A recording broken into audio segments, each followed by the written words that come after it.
अस्सलाम वालेकुम my lovely YouTube family. I hope आप सब ठीक होंगे और संडे अपना अच्छा गुजार रहे होंगे। आज हम सब की किस्मत से और टू आवर गुड लक मेरे क्लास फेलो हैं डॉक्टर अतर, जो कि मुल्क के मायनाज कार्डियोलॉजिस्ट हैं और दिल के अमराज के डॉक्टर हैं। तो आज मैं उनके पास बैठा हुआ था तो मुझे ख्याल आया कि क्यों ना हम एक चीज़ को क्लियर करें आज उनसे कि ये जो ज़हनी कश्मकश और एंग्जाइटी के मरीज जो होते हैं जिनको पैनिक अटैक हो जाता है, यानी कि पैनिक अटैक ये होता है कि उनको ये महसूस होता है कि बस मेरा दिल बंद होने वाला है और मुझे दिल का दौरा पड़ गया है और बस मेरा सांस बंद होने वाला है और मैं मरने वाला हूँ। तो उस चीज़ को हम किस तरीके से डील करें, और अगर वो इस तरह का मरीज कार्डियोलॉजिस्ट के पास आता है तो वो क्या क्या इसमें इन्वेस्टिगेशन करते हैं और फिर वो किस तरीके से मरीज को तसल्ली देते हैं और उनको बताते हैं कि आपको कोई दिल का मर्ज नहीं है और आपको नफ्सियात के डॉक्टर की ज़रूरत है। तो मैं आपसे अभी उनका तारुफ भी करवाऊंगा और उनसे बात भी करते हैं। आइए फिर मिलते हैं डॉक्टर अतर से। अस्सलाम वालेकुम, मेरा नाम डॉक्टर अतर महमूद है और मैं कंसल्टेंट कार्डियोलॉजिस्ट हूँ। और जैसे नदीम साहब ने बताया, मैं इनका क्लास फेलो हूँ। और जिस बारे में ये बता रहे हैं कि पैनिक अटैक्स जो है ना, वो इस तरह से है कि चेस्ट पेन के साथ जो हमारी इमरजेंसी में, कार्डियक इमरजेंसी में और ओपीडी में लोग लैंड करते हैं ना, अगर आपको मैं सही बताऊँ तो समझें आधे लोग पैनिक अटैक्स के साथ होते हैं। देखिए, हम एज ए कार्डियोलॉजिस्ट जो है ना, हमारा जो कंसर्न होता है ना उन मरीजों के बारे में जिनको कार्डियक डिजीज़ या एक्यूट कार्डियक एलिमेंट हो सकता है। ऑब्वियसली एक्यूट हार्ट अटैक को ही हमने रूल आउट करना होता है, या कोई ऐसा दिल का रिदम जिसमें हार्ट का रेट बहुत ज़्यादा तेज़ हो जाए।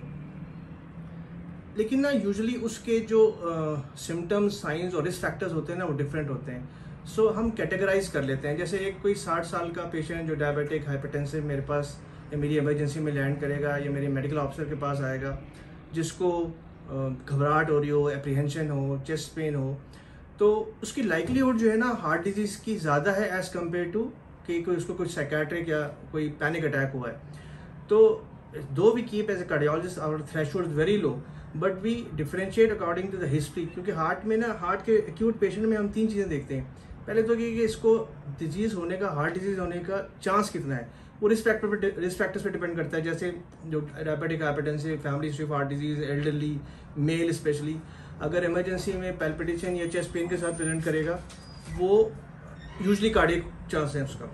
और इसी तरह लेकिन अगर कोई 20 साल की लड़की आती है, वो कह रही है मुझे सीने में दर्द हो रहा है और मैं जो ना घबराहट हो रही है और मुझे समझ नहीं आ रही क्या हो रही है, मुझे लगता है दिल डूब रहा है या मुझे दिल का अटैक होने वाला है, तो इसमें ज़्यादा लाइकलीहुड जो है ना यही होगी कि इसको पैनिक अटैक हुआ है। तो वी टेक इन अकाउंट वो तमाम चीज़ें जिसकी वजह से हार्ट डिजीज़ और साइकेट्रिक पेशेंट को हम अलग अलग कर सकते हैं।